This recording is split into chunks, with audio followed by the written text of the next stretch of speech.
Chers patriotes, militantes et militants, sympathisantes et sympathisantes, ñu ngi leen di nuyu kenn ku nekk ci turam ak santam di leen jaajëfal di leen delloo njukkal ci seen taxawaay jaare ci yéen di nuyu mboolem seen sénégalais yi nga xam ne ak ku dul sénégalais sax ñoo ngi toog seen kër waaye jàkkaarloog ndaje mu am solo mi nga xam ne mooy clôturer suñu premier congrès ordinaire bi ñu tàmbalee démb mën naa wax sax barki démb ak fusion bi te war koo tëj ci daje bi nga xam ne moom la ñu am tey mbokk yi Pastef est avant tout une idée et on n'assassine pas une idée on ne tue pas une idée li nga xam ne pas-pas la nekk ci xolu nit ñi seeni xalaat di ko jëmmal loolu kenn mënu ko suul wax jey bëri pexe yey bëri waaye lu ñu def rek mu yokk doole Pastef parce que Pastef c'est plus qu'un parti politique c'est une idée mouvante c'est une doctrine c'est une conviction forte qui bat dans le cœur de millions de Sénégalais de la majorité des Sénégalais mais qui aujourd'hui transcende les frontières du Sénégal pour battre dans les cœurs de millions d'Africains c'est ça Pastef moo tax kenn mënu koo pexel coori pexe yi bëri waaye kenn mënul fexe ba suul Pastef Pastef c'est le don de soi pour la patrie moo tax lii ngeen def mennum Pastef moo ko mën ci géewu Sénégal lii ngeen def néew na ko mën a def ci géew politique Afrique wala àdduna mbokk wi idée yooyu idée boobu ak conviction boobu tey mooy woyal yoonam dañu war a xam ni révolution boo gis dafa am yoon bu muy jaar ku wax yoon nag gis léeg-léeg xam ne ci léeg-léeg nga fekk ci benn obstacle léeg-léeg sax nga fekk ci loo xam ne faw nga wiiri génnaat fi nga bëgg a génn waaye li am solo mooy à la fin du voyage que l'objectif soit atteint et nous sommes dans ce voyage kon damay njëkk a gërëm vous me permettrez avant tout de remercier tous nos hôtes étrangers dont certains sont encore à Dakar certains sont ici dans ce stade de les remercier d'avoir fait le déplacement pour venir répondre à l'appel de Pastef.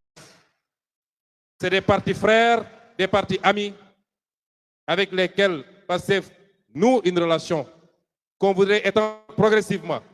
dans tous les pays d'Afrique pour que le courant de pensée que nous incarnons, un courant de pensée souverainiste, patriotique,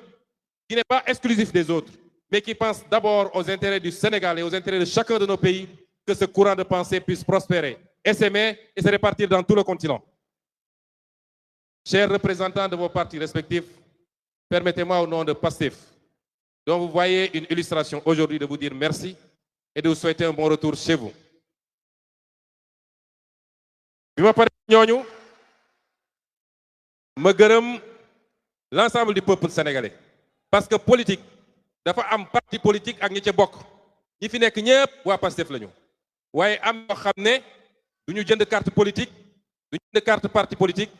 bokkuñu ci parti waaye seen xol mën na faral parti boobu wala leader boobu loolu la ñuy wax sympathisant ñoom ñëpp ñu ngi leen di boole di leen gërëm di leen jaajëfal ndax seen taxawaay bokk na ci li tey pexe bu ñu sos jëmale ko ci Pastef mu na sax ma teg ci nag sama jàmbaar yi sama jaar yoo xam ne Sénégal amul seen fay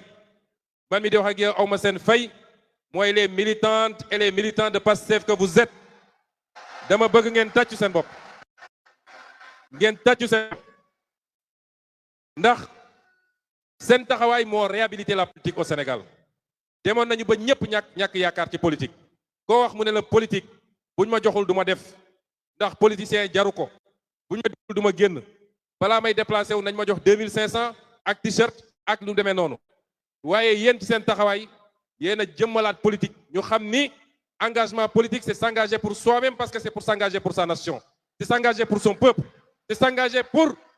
son avenir et l'avenir de ses enfants de ses petits-enfants man damay anorgueilliru saa su ne dellu sant yàlla ne li ma am ci militant fii ci Pastef te nag yéen a ma boole gaya yéen militant Pastef yéen a ma boole gars yi li ma gars yi iñaane du man sama jëmu bopp de waaye qualité militant yi ñu yàlla jox moom la ñu iñaane coow li yépp leen la léeg-léeg sax ma ne est-ce que de temps en temps bu ñu xewlee du ma leen abal quelques militants Pastef ngir ñu may ma jàmm tuuti yéen yéenay problème bi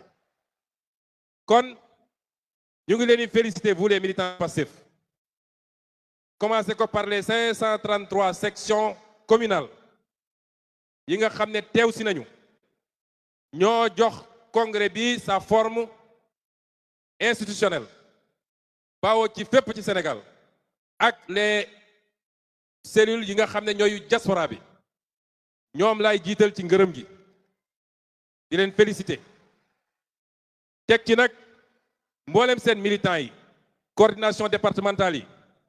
section communale yi les cellules dans tous les quartiers dans tous les villages du Sénégal ñi nga xam ne ñoo nekk au niveau central le bureau politique le conseil national le COMEX les secrétariats ñoom ñëpp seen taxawaay rafet na c'est vous qui faites Pastef c'est vous qui faites la fierté de Pastef kon ñu ngi leen di gërëm waaye di yokk ngërëm gi nag ci bi ngeen jëlee seen confiance teg ko ci suñu jëmm gu néew gi maa ngi leen di remercier te xam ni je mesure pleinement du caagee ne rek parti bi ñu ko créé ba léegi man maa ko jiite woon que lii dafa waroon doon formalité déedéet ndénkaane la ci yàlla wax ndénkaane du lu tuuti moo tax li ngeen def démb à l'unanimité mooy 100% ngeen jël ko muy confiance bu ngeen renouveler ci sama jëmm lu rëy rëy la ci man ma jël l'engagement solennel ici jëlati ko fii ni duñu toog ba ngeen ne Ousmane Sonko trahir na les idéaux et les principes du parti loolu du musa am parce que du suñu gëm-gëm du suñu yar du suñu cosaan ak suñu aada du suñu xeet amul lenn loo xam ne nangu na loolu nit bu ngor jógee ci yow dara desu fi bu ngor jógee ci yow dara desu fi waaye ngor sax yomb na dañuy wax bu gore jógee ci yow dara desu fi kon àdduna du dox bu yàgg naa leen wax ni bàyyi politique moo ma gënal war na jeeg ay militantes ay militants ay sympathisantes ay sympathisants ñu ne kii daf ñoo wor par rapport ak li ñu waxante woon mën na am ay problème ay jafe-jafe mooy nit bëggoon na lii amu ko mu jàpp ni président parti bi moo ko joxul waaye loolu du ci principe bu parti li may wax mooy li nga xam ne moo tax ñu daje lii les principes fondateurs du parti la doctrine du parti kooku duma ci mus a jàppante kenn wala ku ma ci jàppanteel moo ma tooñ waaye nag yi nga xam ne mbirum nit la ci jëflante am na fi amaat fi élection mën na jot nit bëggoon ñu investir ko commune sangam investir ñu ko mu mer kooku beneen affaire la waaye les principes l'idéologie les raisons pour lesquelles ce parti a été fondé pour lesquelles on s'est battu man Ousmane Sonko ma ci mus a trahir kenn bu soobee yàlla kon vous nous avez fait confiance ñu ngi leen di remercier waaye quel sens est-ce que moi je donne à cette confiance quel sens je donne à la responsabilité à l'autorité dont je suis investi pour présider aux destinées de ce parti pour prendre des décisions à votre nom à tous lan moo war a tax tey mu mën a nekk fii ma nekk yor micro di wax yéen ñëpp ngeen déglu ma lan moo war a tax fu ma romb ngeen ne ma président ban sens laa jox loolu parce que principalement dans nos pays l'un des problèmes bi ñu gën a am ci réew mi et de manière générale en Afrique mooy nit ñi dañoo xamul lan mooy pal ku ñu fal foog nga ni yow léegi da ngaa aju ba ña nga àndaloon dañ laa war a nekk toog ci suuf di la xoolee ci kaw loolu du responsabilité ki ñu fal moom dafa war a xam ni moo gën a suufe ci ñi ñu àndal ñëpp ndax proverbe danaan saydul qawmi qaadimuhum ki nga xam ne moom la ñu jël ne ko yow ñëpp daje nañu xool ni yaa ñu doy ñu jiital la yow yaay le serviteur waroo xaar ñu servir la kon responsabilité bi du lu ñuy diir mbagg du tax ñu yëkkati mbagg du lu wàll tax ñu teg suñu bopp fu ñu nekkut waaye dafa war a commander beaucoup plus d'humilité encore d'être à l'écoute de chacun et de chacune d'entre vous. xam ni yéen a ma gën yéen ñi ma tànn wóolu ma te mu leer ma ni ñu bëri ci yéen ñoo ma gën ñu bëri ci yéen ñoo ma gën a baax ay qualité ñu bëri ci yéen ñoo ma ëpp xam-xam ñu bëri ci yéen ñoo ma gën baax parcours. kon nit buñ la jiitalee xamal ni sa première responsabilité mooy nga wàccee sa bopp. man de bu dul woon li ngeen di insté yéen seen bopp ci mbirum sécurité su may génn sax ma ànd ak garde du corps ci biir nit ñi laay nekk dëkk ci biir nit ñi di jëflanteeg nit ñi. kon xam leen ni je suis votre serviteur. ci lan laa leen servir pas ci sama bëgg-bëgg bopp waaye li nga xam ne moo ñu dajale fii ñun ñëpp dañoo dox ba daje. ñii Matam la ñu dëkk ñii Kédougou ñii Kolda ñii Ziguinchor ñii Mankaañ lañu ñii olof lañu ñii séeréer ñii joolaa ñii pël. kon li ñu dajale ñun ñëpp mooy benn gëm-gëm bi ñu am ci lan la ñu war a def pour Sénégal baax. man ci loolu laa leen di servir ci loolu laay nekk suba ngoon guddeeg bëccëg.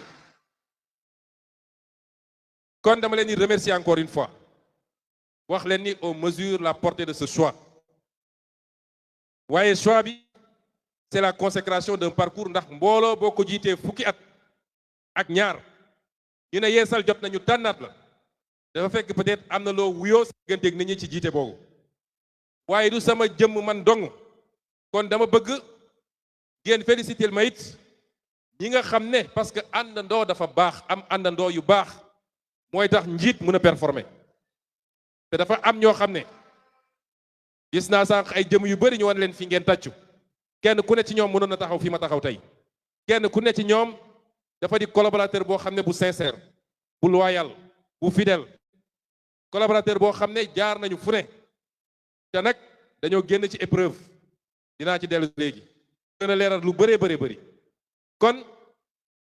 moo wax leen ni fii ñu toll nii dañoo génn jóge ci li ma tuddee la première phase de la clarification.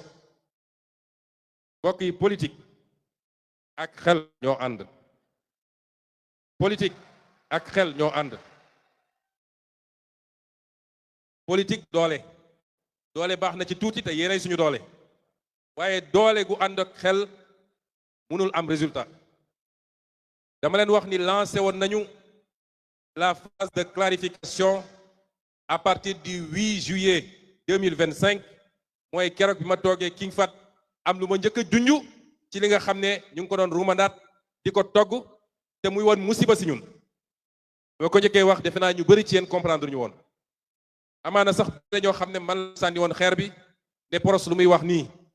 Pros dafa yàkkamti Pros nii yëg nii boobu man gis naa lu ñu bëri gisul xam naa lu ñu bëri xamul waaye dafa am nu ñuy andee mbir nuñ koy tegee buñ koy jaare ba egg ci fañ ci war a egg. keroog bu ñuy dëgmal le grand rassemblement du 8 novembre dama leen ne il y aura un avant un pendant et un après 8 novembre.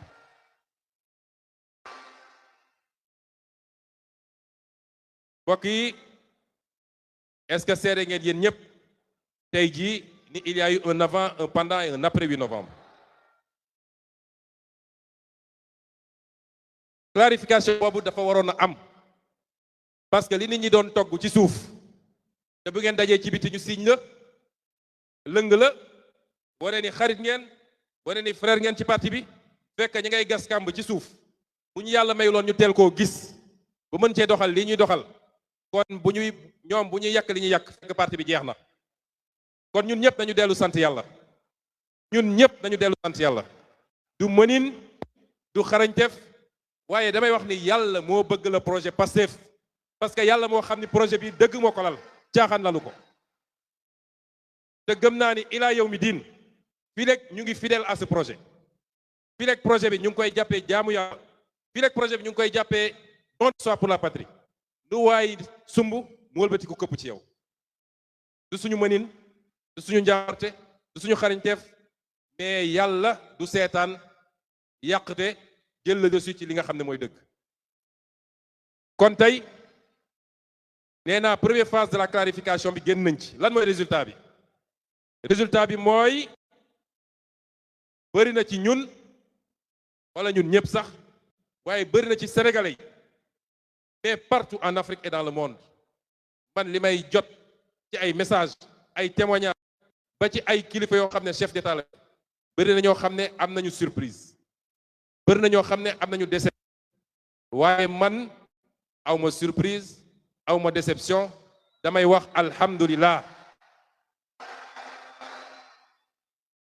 parce que nag bëri émotion la te c'est normal dama wax léegi politique c'est avant tout la raison c'est la raison avant le cœur ñun nag patriote dañoo xaw a émotif yenn saay te naa ci dellu si dañoo xaw a émotif rawatina nag lépp lu xaw a laal pros gars yi xaw a am nuñ ko jàppee mais yàlla buy defar day mel ni ku yàq man keroog dama sant yàlla parce que dama jàpp ni li ma doon ñaan yàlla ci clarification am naa ko bugguma woon dara yàqu nag su ma sañoon yaakaar bi kenn ku ne ci ñun amoon ba ñuy jël nguur gi en 2024 yaakaar googu continuer way waaye nii mu doxee nii mënoon na doxee nu ko gën a garaw fuuf kon dañuy sant yàlla kon sur le plan politique clarification am na Pastef est resté Pastef Pastef est plus Pastef que jamais Pastef en sort pour être la plus grande formation politique bu doon 54 la ñu woon tey ñu ngi 75 loolu mooy réalité bi ci wàllu idéologique ak doctrinal léegi Sénégal yëpp xam nañu ñan ñoo bëgg rupture ak changement ak ñan ñoo bëgg statu quo wala delloo ci système bi fi ne loolu leer na au moins kon ba léegi ñu ngi ci clarification mais loolu set na def nañu ñaari at ci gouvernement ñëpp xam nañ ni la bataille contre la corruption pour la justice pour la souveraineté pour la récupération de nos avoirs pour la renégociation des contrats ñëpp xam nañ ni primature lañ ko doon defee premier ministre Ousmane Sonko moo ko doon xeex kon ñëpp xam nañu ñan ñoo conforme au combat de Pastef un combat pour la patrie un combat pour la souveraineté ak ñan ñoo bokkoon ci ñun fekk leneen la ñu gëm te ñun xamuñu ko tey ñu bëgg a restaurer le système ancien léegi feeñ na kon ci clarification ba léegi sur le plan institutionnel clarification am na waaye clarification institutionnelle bi dañ koo teel a démarrer mooy bi ñu ñëwee toog ne asalaamaaleykum waaleykum salaam balaa ñuy toog sax gannaaw bu ñu désigné candidat am na ñu commencé woon gis moo tax keroog bi ñu dëgmalee élection législative ñu gis lii di ñëw ñu ne ñu fexe ba téye suñu assemblée ndax nit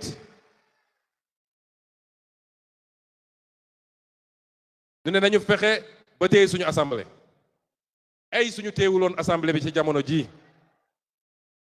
ay bu ñu loolu rëccoon ñu ne kon yàkkale dafa am fu mu yem yàkkale dafa am fu mu yem lu ko may rek nga fanaane fande yow ak sa njaboot kon nañu fexe ba am lu ñu téye te amul cër bu gën a central buy que assemblée nationale cim réew loolu tax ñu def li ñu def yàlla jàppale ñu si militants yi takk seen ndigg ñu wëraat Sénégal yàlla jox ñu lii mu ñu jox kon assemblée bi tey bokk na ci clarification bi nga xam ne door nañ ko fekk coow amagul kon clarification institutionnelle am na ñu dox nag ba léegi cas yi leer na ku nekk taxaw fi nga taxaw ba bëgg a wax sénégalais yi nit ñi nga xam ne ñooy les marchands des crises ñi nga xam ne crise dañuy dundee crise moo tax ñuy jot ay financement crise moo tax ñuy dund crise moo tax ñu mën leen recevoir palais kuy génn yóbbaale sab enveloppe ñooñ ñoo bëgg a gëmloo sénégalais ni crise am na crise amu fi il n'y a aucune crise institutionnelle au Sénégal il n'y a pas de crise configuration politique bi am Sénégal yàgg na am fene ci àdduna te bal tàkkul coow amul c'est le peuple qui a choisi le peuple a choisi de confier la présidence de la République à quelqu'un même bu dee ñun ñëpp xam nañ fi ko yàlla jaarale waaye c'est le peuple qui a choisi et le même peuple aux mêmes proportions et pour un résultat plus déterminant a choisi de confier l'Assemblée nationale à quelqu'un d'autre, à un autre. kon ban crise moo fi mën a am constitution ak loi yi ne lii mooy cëru exécutif lii mooy cëru législatif ku nekk war a doxal li ngay doxal yemale ko ci loolu mu yem ci waaw réew yu mel ni France bi mu amee cohabitation mu am ñu yor législatif ñeneen yor exécutif da ku ñu parti est-ce que dañoo xeex kon crise amu fi bis bu ne ñu koy def seen titre crise au sommet de l'État déedéet ñàkk déggoo entre ay nit ak ay courant politique am na. Et ni l'État du Sénégal, ni les institutions, ni l'État du Sénégal, ni ses institutions, ni sa sécurité, ni sa stabilité ne sont engagés aujourd'hui. Benn problème amul ci réew mi kon ñi ngi dànkaafu parce que complot yi ñu musalal yépp ñu ngi koy jaarale foofu. waaye crise am na il faut que def li moo tax ñu ruumandaat li ñuy ruumandaat di ko bëgg a jaarale ci ay institutions yu am vocation judiciaire wala àtte. li ma bëgg a wax nit ñi ce pays a assez souffert des complots et des combines. Ce pays a assez souffert des complots et des combines. te booy seet ñi koy def dañ leen di lim bëriwuñu sur 17 millions de Sénégalais. nekk ku nekk yem fu mu war a yem. yow mii di haut fonctionnaire charte daf la wax lan mooy sa liggéey. ñu dem ba loi ne la même sa supérieur bu la joxee un ordre manifestement illégal da nga war a bañ. yow mii di gradé militaire force de défense et de sécurité ab président de la république kenn du ko topp ci bëggam bu dee génn na ci constitution wala génn na ci loi yi. kenn ku ne nga xam ni il est là pour remplir une fonction au nom du peuple sénégalais. nu ñu jox cër président de la république bu la bëggee joxañ loo xam ne ay intérêt politique am kese la bu ko ci topp te yàgg na am ci réew mi. benn nit ñi delloo ci seen xel te xam ni c'est ça le Sénégal, c'est le peuple. C'est pas de s'enfermer dans des bureaux au palais à la primature wala au ministère de la justice foog ni loolu mooy Sénégal. saa su Sénégal tàkkee loolu moo ko taal parce que c'est des gens certaines personnes dem ba fàtte ni ñoom dañoo bokk ci peuple bokk ci réew ñu jàpp ni ñoom nag les parcelles de pouvoir qu'ils ont mën nañ ci abuser pour les beaux yeux pour le plaisir d'un président de la République. na ñëpp delloo seen xel rawatina nag nguur goo xam ne at ak genn wala daanaka moo ci des. lu fi jar sacrifier sa bopp. nañu jël exemple sur l'histoire récente am na ñoo xam ne defloo nañ leen man am na ñu ma ci waxal ñoo xam ne defloo nañ leen waaye nee nañ ma rëccu naa te dinaa rëccu ba àdduna di tukki. defloo nañ leen te tey ñu ngi koy rëccu am na ñoo xam ne defloo nañ leen tey ñi ngi tëju ñemewuñu génn ci mbedd mi. ba ñi doon def tey ñoo leen dem réhabilité di leen génne di leen recevoir waaye boobu ba léegi kenn déggu leen ñi ngi tëju woon ci seeni kaaf. kon lu ko fi jar il n'y a pas de problème ni de crise institutionnelle au Sénégal bu amee rek ay nit a ko sooxe te xam ngeen ñi may wax bu ñu tax a wax nag ndax am na lu ñu xam ci réew mi ku yàlla teg fi ma tegoon ñaari at neew ma xam nga lépp de waaye la ëmp bëriwut kon na nit ñi delloo seen xel. Ce pays a besoin de stabilité il a besoin de paix il a besoin de tranquillité ka ñu teg mu ne moo yor exécutif war naa taal leneen lu dul tey ay combine politique ndax réew mi métti na ñun ñëpp xam nañ ko lenn ndono la li ci ëpp bokk waaye am na loo xam ne man bi may nekk primature di liggéey fajar ba 1h du matin taluma parti taluma politique militant yi di ma mere ku nekk naan il est injoignable ba gëm ni ñun ñoo woote ba ñu jox ñi war a servir le pays xalaat ko ndekte booba ñeneen a ngi xool di togg nu ñuy defaree ñoom pour xalaat ay beneen mandat xalaatuma ko woon kon tey ki nga xam ne moo yor exécutif na jublu nañ ko defee ci ñaari at yi ci yittey sénégalais yi parce que liy may waat mandat du nu may def ba écarter tel candidat wala nu may def complot wala nu may def ba jënd tel maire waaye lii may beneen mandat mooy ban résultat ngay présenter sénégalais yi dans 2 ans kon nañ jublu ci loolu ñun ñi nga xam ne ñoo yor législatif nañu yor liggéey bi sellal ko te jiital ci intérêt Sénégal bul bloqué dara parce que rek damaa bëgg a nekk ci xeexu politique loolu amul solo loolu ñu fa andi luy njëriñu Sénégal suñu responsabilité mooy ñu jàllale ko nu mu gën a rafete kenn ku ne na def li mu war a def réew mi jëm kanam dans 2 ans et demi sénégalais yi tànn si et que cette fois-ci ñu créer toutes les conditions pour que les Sénégalais puissent choisir. Il est temps que les Sénégalais choisissent. Depuis longtemps, les Sénégalais n'ont pas. Depuis longtemps. ab peuple boo xam ñëpp jàpp nañu li ëpp ci peuple kii la bëgg nga ne kooku dama ko bàyyi fu mu taxawee ci kanam peuple bi ñu choisir ko loolu dafa war a jeex Sénégal. ñun Pastef amul adversaire bu ñu ragal ku nekk Sénégal ak ku nekk bitim réew dañu ñëw ñëpp teg seen candidature. élection yi jaar yoon de manière transparente ku ci wóolu boppam mu ñëw samp ndëndëm au soir de l'élection ñu ne kan moo gagné te ñun xam nañ ni incha allah Pastef lay doon kon loolu rek la moo fi nekk. kon pare nañu deuxième phase de clarification première phase de clarification ñu war a jublu nag ci deuxième bi mooy la clarification électorale ndax ñi ngi dëgmal élection locale en janvier 2027 incha allah dëgmal élection présidentielle en février 2029 incha allah kon li may ñaan les militants et les militantes d'abord ma def benn précision Pastef du d'accord report élection locale ku pare ñun pare nañu ku parewul ñun pare nañu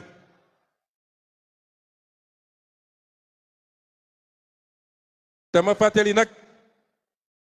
ni fii au Sénégal kenn mënu fee reporter élection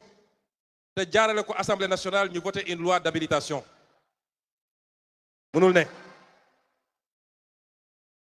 kon le président de la République signé décret bi moo gën yéexal bi amul solo gone gu dem ba wóolu ay dooleem lamb gaa ngi nii bu ñu sifflee ñëwal nga bëre amul may leen ma defar waat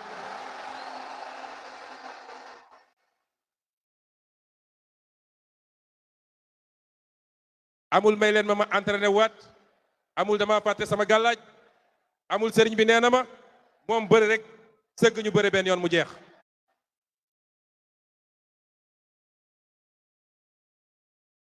kon en perspective de ces élections li may wax militants yi ak militantes yi li ma leen njëkk a ñaan mooy organisation nañu organiser wu nañu dellu si ci esprit Pastef amaana bëri nañu fi nekk ak ñu nekk feneen kenn ku ne jàpp na ni sama gox man maa war a nekk le prochain maire jarul xëccoo démb valider nañu la charte des élections nañu ànd ak jiital l'intérêt du parti muy benn nekk maire ce n'est ni le début ni la fin d'une vie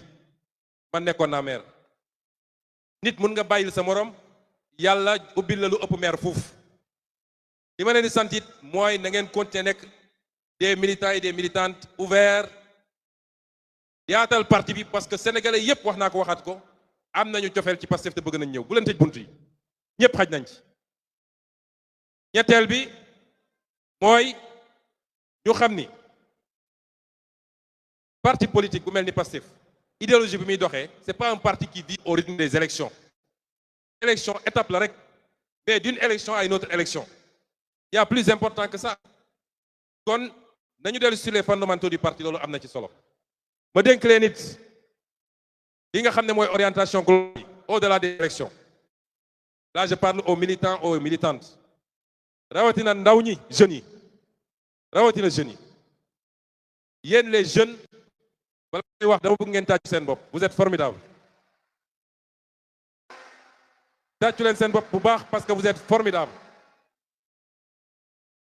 te ñaari at ñu bokk ci gestion nguur gi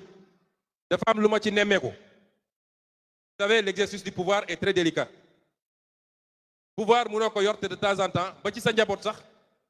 doo poser acte boo xam ne amaana du neex ma Samba wala ma Demba moo tax ñoom seen préoccupation bi gënoon a rëy mooy est-ce que Sonko digganteem ak jeunesse bi yàqu na est-ce que ndaw ñi mere nañ ko tous les prétextes ont été bons bu ñu nee fii ambulant mënu fee taxaw ñu dem ne leen gis ngeen waa ji bëggu leen bu ñu nee problème am na université ñu dem essayer wëlbati étudiants yi parce que seen obsession mooy nañu fexe bañ ne Sonko digganteem ak ndaw ñi yàqu na loolu mooy seen obsession kon yéen ndaw ñi li ma leen di ñaan Pastef est devenu un parti mature c'est le parti le plus complet au Sénégal toutes les lignes coché nañ ko parti bu eggee foofu nag dafa war a doon un parti modèle dafa war a doon un parti boo xam ne du yomba jàmm ci attitude ñi ko bokk ci seen comportement ci seen kaddu parti bi dafa war a fexe ba doon un parti exemplaire parce que benn yi nga xam ne ba léegi dañuy am appréhension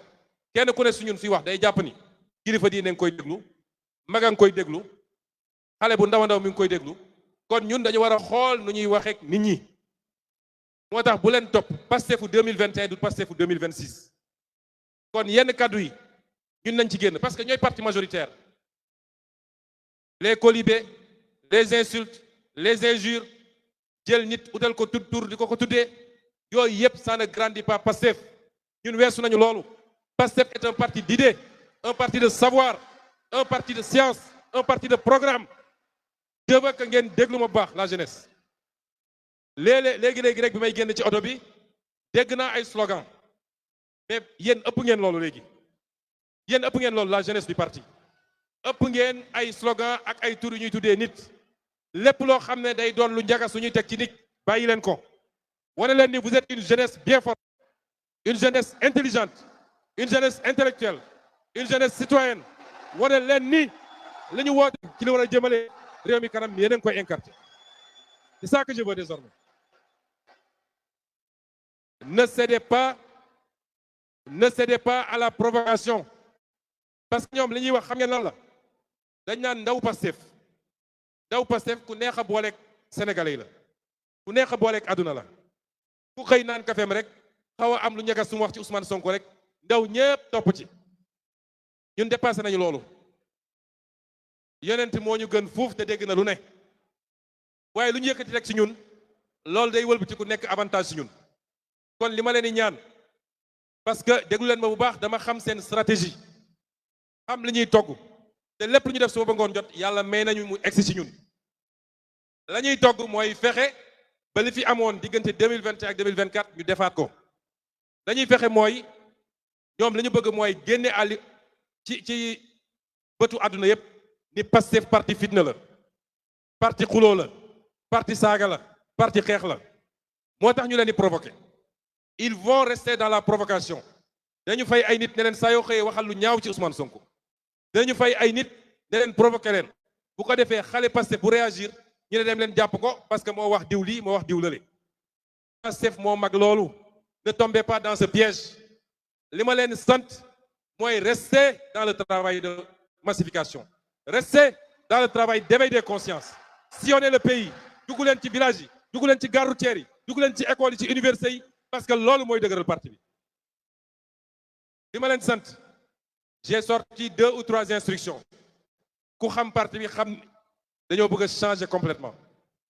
bu génne naa instruction ne leen 1 million de cartes de membres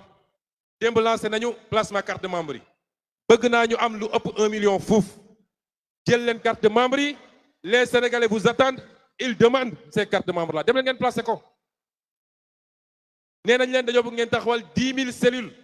à travers le Sénégal à travers les 553 communes à travers les villages dem leen ngeen taxawal cellules yooyu ñoom amuñu potentiel bi ñu am ñoom ndaw topp leen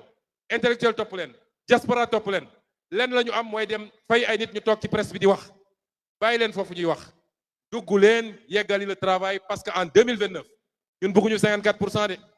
bëgguñu 56% de bëgguñu 60% de 2029 à cette heure-ci bëgg naa ñu ne 70% minimum loolu liggéey la donc sortez de ça sortez de ça bu leen tombeeti ci seen piège ku wax bàyyi leen ko ci wax ku wax bàyyi leen ko ci waxam xam nga alquran dafa ne wa iza xaatamahul jaahiluuna qaalu saama ndax xuloo ñaar koy def ñaar mooy def xuloo alquran bi muy wax nitu yàlla yu baax yi daf ci boole waa jaahil nag bu dee ci diine mooy ku gëmul waaye mun nañ ko jël ci àdduna mooy ku xamul ñi nga xam ne nag xamuñu mënuñu kenn dégluwu leen kenn topp leen kooku bu ñëwee di tongoo nee ko salaam man awma sa jot ndax ñun ñoo takk jàq bi ñun waa Pastef dama bëgg ngeen xam ni mbir mi bu yàqoo rek ñun la yàqul Pastef ñoom nag dañoo toll ci suñu mënul lekk ci cere gi dañu fexe ba xajamal ko dañ ci sotti suuf bu leen topp ci loolu j'insiste beaucoup sur ça parce que ça me fait très mal chaque jour su ma xëyee ñu ne jàpp nañu tel militant de Pastef parce que wax na lu mu warut a wax ñaata yoon laa leen wax ni jaru ko ça n'apporte rien à la cause et au combat da ca des lu tuuti la nañu muñ te jublu ci liggéey bi 10 000 cellules à travers le pays 1 million de cartes de membres waaye leneen lu ma leen di sant da ngeen bindu te inciter les jeunes ñu bindu ci liste électorale yi bindu leen parce que am cofeel ci Ousmane Sonko am cofeel ci parti bi teew bindu woo amul njëriñ kon nañu gën a góorgóorlu ci yooyu mbokk yi Pastef est le plus grand parti du Sénégal par la volonté de Dieu lii ñu toll nii yépp ñu ngi ci yoon bi génn guñu ci yoon bi yàlla may na ñuy xeex 10 ans ci 10 ans yi fal nañu ay député fal nañu ay maire fal nañu président de la République ci 10 ans yooyu fal nañu président assemblée nationale ci 10 ans yooyu am nañu ay natt yu ñu dab lenn ci ñun tey ñi ngi sàngoo suuf te gëm projet bi moo ko waral lenn ci ñoom ñun jël nañ ci ay dog-dog yu doy waar ci 10 ans yooyu dund nañu ay déception yoo xam ne liggéey nañu ba def nit kilifa moo xam maire moo xam député moo xam président mbir mi dox ñu gis ci safaan ak du ñu yaakaaroon waaye nag bu am recul tuuti seet loolu yépp boo ko dajalee dafa gën a dooleel Pastef dafa yokk Pastef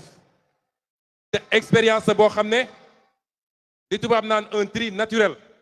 tey ci bii épreuve ñu mujjee dund le tri naturel a été fait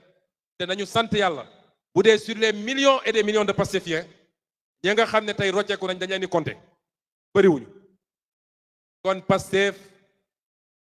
a et incarne la confiance des Sénégalais. Pastef est un modèle pour l'Afrique et pour le monde. Quand on est à ce niveau, il faut mériter son rang. Et c'est pourquoi j'insiste enfin sur la formation. On a des militants extraordinaires. waaye ñun ñëpp commencé ko ci man dañoo soxla formation. Formation ci tenue, formation ci comportement, formation ci xam lan mooy dëgg-dëgg programme parti bi, formation pour xam lan mooy fi ñu dëgmal ak fi ñu jëm, formation pour xam naka la ñu war a comporter wu en tant que citoyen. Et c'est pourquoi j'insiste depuis quelques jours sur la formation. Et quand les programmes vont être lancés, bëgg naa chacun et chacune d'entre vous bu leen daw programme formation yi inscrire leen même les formations en ligne inscrire leen parce que loolu mooy ñuy permettre 2029 bu ñu yeggee fi ñu bëgg a yegg ñu am suffisamment de compétences d'expertise dans le parti pour mën a yeggale liggéey bi ñu war a def est-ce que may ngeen ma loolu est-ce que d'accord nañ ci loolu kon ñu ngi leen di gërëm di leen sant di leen gërëm di leen sant leen wax ni nag ñun dañoo yeewi ñun ak yéen désormais weer wu ne semaine bu ne ak suñu programme politique le PROS est de retour parmi vous et le Sénégal va trembler parce que réew mi ñun ñoo ko moom politiquement ñu gërëm leen sant